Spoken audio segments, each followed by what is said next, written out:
মানুষ পর্ব সংখ্যা ৭ লেখা সাজবাতি। ফাগুনের রঙে সেজে উঠেছে প্রকৃতি। পলাশ আর কৃষ্ণচূড়া ফুলের এক আলাদাই সৌন্দর্য আছে। আহিলি একদৃষ্টে সারি দেওয়া গাছগুলোর দিকে তাকিয়েছিল। প্রতিটা গাছ ফুলে পরিপূর্ণ। গাছের তলায় অবধি ফুলের ছড়াছড়ি। নিচু হয়ে হাতের মুঠোয় কয়েকটা ফুল নিল আহিলি। তৎক্ষণাৎ সেটা আবারও উড়িয়ে দিল হাওয়ায়। পারফেক্ট! চমকে উঠে আহিলি পাশে তাকাতেই দেখল প্রান্তিক হাসি মুখে দাঁড়িয়ে আছে। ওর গলায় ঝোলানো ক্যামেরাটা এখন হাতের মধ্যে বন্দি, আর তার লেন্স আহিলির দিকেই। আপনি কি আমার ছবি তুললেন? হ্যাঁ, কোনো আপত্তি আছে নাকি? আসলে আমি ক্যান্ডিড মোমেন্ট ভালো ক্যাপচার করতে পারি, তাই ভাবলাম এত সুন্দর মুহূর্তটা হাতছাড়া করব কেন।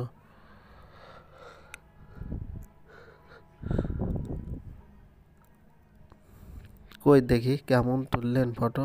আহিলি এগিয়ে আসতে পান্তি করে ক্যামেরাটা আহিলির দিকে এগিয়ে দিল। ছবিগুলো দেখে আপনা আপনি আহিলির ঠোঁটে হাসি ফুটে উঠল।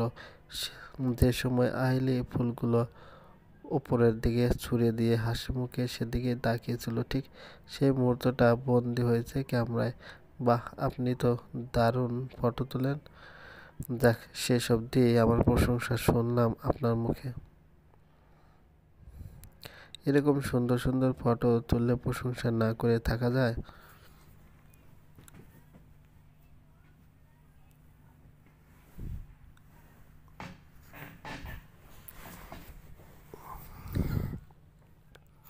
ওই আর কি, ছোট থেকেই ফটোগ্রাফির প্রতি নেশা আমার। তবে ভয়ের চোটে বাবাকে কখনো বলা হয়নি। মোবাইলে ক্যামেরা দিয়েই কাজ চালিয়ে নিতাম প্রথম প্রথম। আর যখন থেকে নিজে উপার্জন করতে শিখলাম, তখন ফটোগ্রাফির কোর্সটা করলাম। দারুণ ব্যাপার, কিন্তু আমি তো পড়াশোনা থেকে অন্যদিকে মন দিতেই পারি না। আর আপনি একজন ডক্টর হয়ে এত কাজ সামলেও ঠিকই নিজের প্যাশনটা ধরে রেখেছেন। সেরকম কোনো ব্যাপার না। তবে আপনার সাথে এভাবে স্বাভাবিক কথাবার্তা হতে পারে এটা আমার ধারণার বাইরে। কেন?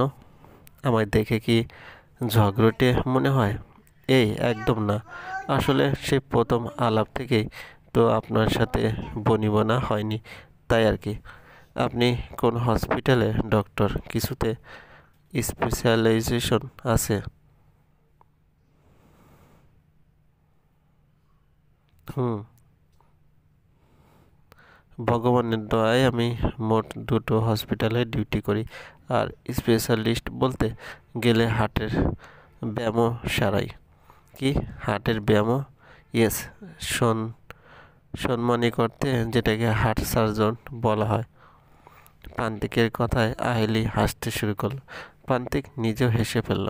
আহিলির দিকে তাকিয়ে কিছু বলতে গিয়েও থেমে গেল প্রান্তিক। এক দৃষ্টে আহিলির হাস্যোজ্জ্বল চেহারার দিকে তাকিয়ে রইল। সকলে মিলে একসাথে বেরিয়েছিল ঘুরতে। বাকিরা আগেই টোটো করে এগিয়ে গেছে।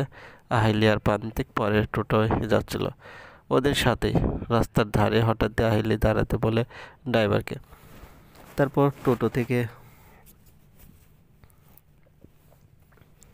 টোটো থেকে নেমে সামনের পলাশ ফুল গাছের দিকে এগিয়ে যায়। প্রান্তিক নিজেও ওর পিছনে নেয়। তার পরপরই এত সুন্দর একটা মুহূর্ত সৃষ্টি হয়। ঘোরাঘুরি করে ক্লান্ত হয়ে সকলে মিলে একটা হোটেলে এসে বসলো। সেই সকালে খাওয়ার পর থেকে কারোরই পেটে কিছু পড়েনি, তাই প্রান্তিক সকলের জন্য লাঞ্চ অর্ডার করলো। কালকে একটা অন্য হোটেলে খাওয়া দাওয়া সেরেছিল, তবে আজ একগাল ভাত মুখে দিতেই আর দ্বিতীয়বার খাওয়ার ইচ্ছা হলো না। রান্নার স্বাদ একেবারেই ভালো নয়। ওরাও খিদের চোটে ভালো করে খোঁজ না করে সামনে যা পেয়েছে সেখানে ঢুকে পড়েছে। যাই হোক করে খাওয়ার পর সকলেই নিরাশ হয়ে বেরোলো। দুপুরের সময় আর না ঘুরে ওরা সকলে মিলে গাছপালা ঘেরা নিরিবিলি জায়গায় বসলো। সকলের প্রথমে সৌমিলি বলল, বিশ্বাস কর ভাই, এত বাজে রান্না আমি অবধি করি না। যা বলেছিস, এর থেকে তোর হাতের ডিম ভাজার অনেক টেস্ট। একেবারে চুমু লেভেলের রান্না। সপ্তকের কথায় সকলে হেসে উঠল। অনুশ্রী ছোট্ট একটা নিঃশ্বাস ফেলে বলল, ইয়ার্কি না করে রাত্রে কোথায় খাবি সেটা ডিসাইড কর। কাল তবু খেয়েছি, কিন্তু আজ যা হলো তাতে বোধহয় সন্ধ্যার সময় লাঞ্চ করতে হবে। আমার কাছে একটা আইডিয়া আছে। প্রান্তিকের কথায় সকলে উৎসুক দৃষ্টিতে তাকালো। মুচকি হেসে প্রান্তিক বলল, এখান থেকে বেশ কিছুটা দূরে একটা ছোট্ট গ্রাম আছে। ওখানে লোকগুলো ভীষণ রকম ভালো। ওরা আমাদের মতো এতটাও আল্ট্রা মডার্ন হয়নি। আমি যখন সদ্য ডাক্তারি শেষ করেছি তখন প্রথমবারের মতো এসেছিলাম শান্তিনিকেতনে। ঘুরতে ঘুরতে আমি একদম গ্রামের দিকে চলে গেছিলাম। ওখানের সকলের মধ্যে এত আন্তরিকতা যে কি বলবো। সারাদিন কাটিয়ে সন্ধ্যের সময় যখন ফিরবো তখনই শুনলাম কোনো একটা বাড়িতে একটা বাচ্চা ভীষণ অসুস্থ, কিন্তু ওর জন্য ডক্টর পাওয়া যাচ্ছে না। আমি তখন গেলাম ওখানে। ছেলেটার অসুস্থতা দেখে প্রয়োজনীয় ওষুধের নাম লিখে দিলাম। ছেলেটার বাবা আর মায়ের মুখের দিকে তাকাতেই বুঝলাম ওদের হাতে টাকা নেই। আমি নিজেই তখন ওখান থেকে বেরিয়ে একজনের সাইকেল নিয়ে বেরোলাম। গ্রাম থেকে অনেকটাই দূরে ওষুধের দোকানটা। সময় মতো ওষুধ পেতে সুস্থ হলো ছেলেটা। ওর বাবা মা তখন পারলে আমায় হয়তো প্রণাম করতো। আমি যত বলি এটা আমারই দায়িত্ব, তাও কিছুতেই মানবে না। এমনকি ওনারা আমার থেকে আমার রিসোর্টের অ্যাড্রেস চাইছিলেন যাতে পরের দিন টাকা ফেরত দিয়ে যেতে পারেন। আমি কিছুতেই রাজি না হওয়ায় ওনারা বললেন এরপর থেকে যখনই শান্তিনিকেতনে আসবো তখনই যেন ওনাদের বাড়ি যাই। তারপর থেকে আমি এই নিয়ে মোট 5 বার এলাম। প্রতিবার ওনাদের বাড়ি থেকে ঘুরে আসি।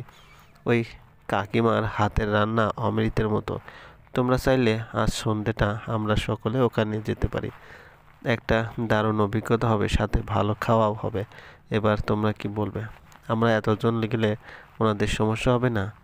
আহলির প্রশ্নে প্রান্তিক মুচকি হেসে বলল, আমি যতদূর জানি হবে না। ওনারা অতিথি আপ্যায়ন করতে ভীষণ পছন্দ করেন। আমরা না হয় বাজার করে নিয়ে যাব, আর রান্নার সময় একটু হেল্প করে দিলেই হবে।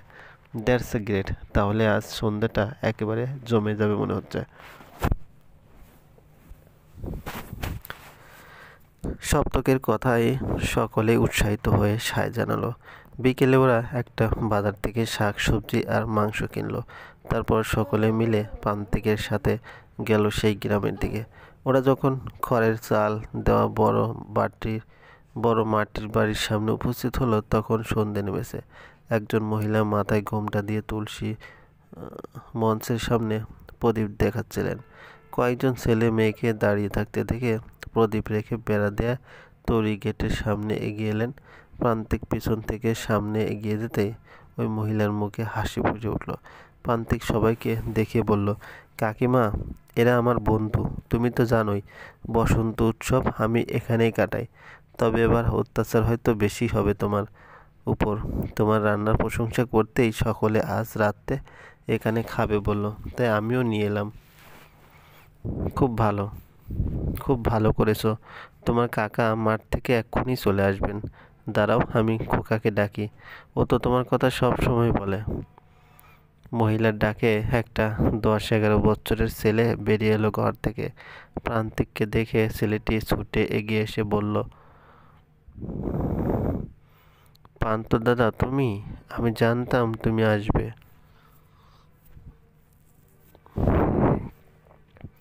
তাই নাকি বাবলু? তা তোমার পড়াশোনা কেমন চলছে? ভালোই। তুমি জানো দাদা, এবছর আমি সেকেন্ড হয়েছি। মাত্র 2 নম্বরের জন্য আমি ফার্স্ট হতে পারিনি। তাতে আর কি বাবলু, ফার্স্ট হওয়া বা সেকেন্ড হওয়াটা কোনো ব্যাপার নয়। তুমি তোমার লক্ষ্যে স্থির থাকলেই হবে। আচ্ছা, অনেক হয়েছে। প্রান্ত দাদা আর সবাইকে নিয়ে এবার উপরে এসো দেখি। মাটির বারান্দায় মাদুর বিছিয়ে দিতেই ওরা সকলে মিলে বসলো। আহিলির প্রথমে কেমন কেমন লাগছিল, কিন্তু ওই মহিলার নম্র আর বিনয়ী ব্যবহারে আহিলির অস্বস্তি বোধ কেটে গেল। কিছুক্ষণের মধ্যেই বাবলুর বাবা মাঠ থেকে চাষের কাজ ছেড়ে ফিরলেন এবং সকলকে দেখে অবাক হওয়ার সাথে সাথে ভীষণ খুশি হলেন। উনি তখনই বাজারে যাচ্ছিলেন, কিন্তু প্রান্তিক বাজার করে এনেছে শুনে প্রথমে মন খারাপ করলেও তারপর ওদের আপ্যায়নে ব্যস্ত হয়ে পড়লেন। আহিলি তখন ওদের বাড়িটা দেখছিল।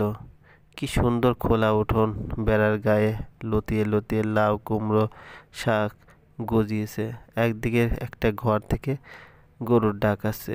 আহিলির বেশ লাগছে, একেবারে অন্যরকম একটা অভিজ্ঞতা। বাবলু গ্রামের স্কুলের 6ষ্ঠ শ্রেণীতে পড়ে। ওর বাবা চাষের কাজ করে ছেলেকে অনেক দূর অবধি পড়াতে চায়।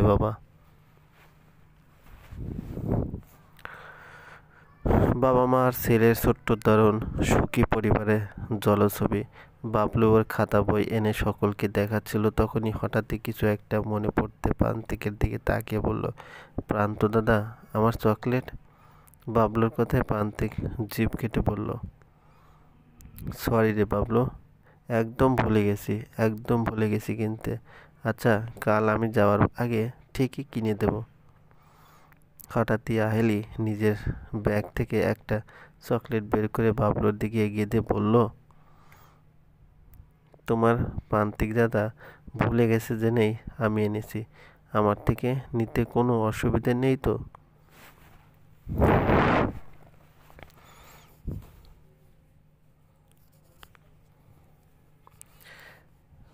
বাবলু দুদিকে ঘাড় নেড়ে না জানিয়ে চকলেট নিল।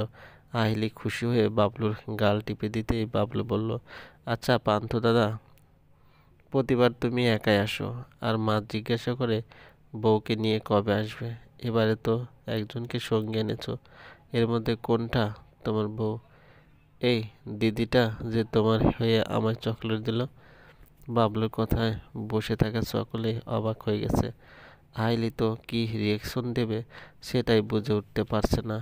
প্রান্তিক গলা খাঁকড়ে বাবলুকে বলল, তুই বড্ড পেকেছিস আজকাল, এরকম করলে কিন্তু হবে না। দেখি তো তোর আঁকার খাতাটা। অনুশ্রী আহিলির কানের কাছে সরে এসে ধীর গলায় বলল, কি অবস্থা রে ঋষভদা, জানলে কি হতো তোর? তার হবু বউকে অন্য কারোর বউ বানিয়ে দেওয়া হয়েছে। অনুশ্রীর কথায় আহিলি হাসলো। বাবলুর ড্রয়িং খাতা দেখার ফাঁকে আর চোখে আহিলিকে দেখে প্রান্তিক নিজেও ঠোঁট কামড়ে হাসলো। ঋষভ প্লিজ, আরেকবার লাস্ট একটা চান্স দাও আমায়। এটা হয় না শ্রেয়া, আমি অলরেডি কমিটেড। So what? তুমি আমার চোখের দিকে তাকিয়ে বলো তো, আমায় তুমি সত্যি ভুলে গেছো? আমায় আমার ভুলের এত বড় শাস্তি দিও না।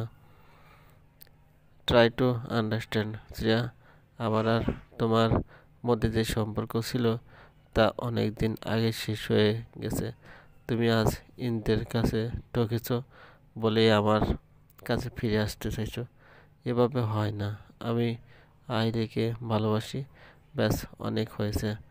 আমি অন্য কোনো মেয়ের নাম শুনতে চাই না তোমার মুখে। তুমি একবার আমার দিকে তাকাও ঋষভ, আই লাভ ইউ। একবার আমায় তোমায় ভালোবাসার সুযোগ দাও please. Shreya, this is too much. আমায় ডেকে তুমি এসব বলবে জানলে আমি কখনো আসতাম না। তাই নাকি? তাহলে আমার অসুস্থতার কথা শুনেই ছুটে এলে কেন? কারণ তুমি এখনও আমায় নিয়ে ভাবো। মাঝের দূরত্ব যতই হোক না কেন, তুমি আজও আমাকেই ভালোবাসো। আইলিকে বিয়ে করেছিলে হয়তো আমায় মন থেকে মোছার জন্যই। শ্রেয়ার কথায় ঋষভ অন্যদিকে তাকালো। শ্রেয়া এগিয়ে এসে ঋষভের বুকে মাথা রেখে বলল,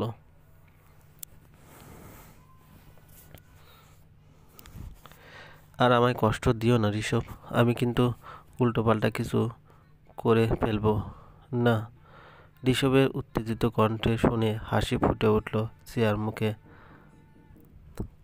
চলবে, গল্পটি ভালো লাগলে অবশ্যই লাইক করবেন, কমেন্ট করে জানিয়ে দেবেন। চ্যানেলে যদি নতুন হয়ে থাকেন অবশ্যই সাবস্ক্রাইব করে পাশে থেকে বেল আইকনটি প্রেস করে রাখুন, যাতে নতুন নতুন ভিডিও আপলোড করার সাথে সাথে আপনার নোটিফিকেশনে চলে যায়। অলরেডি যারা সাবস্ক্রাইব করে রেখেছেন তাদের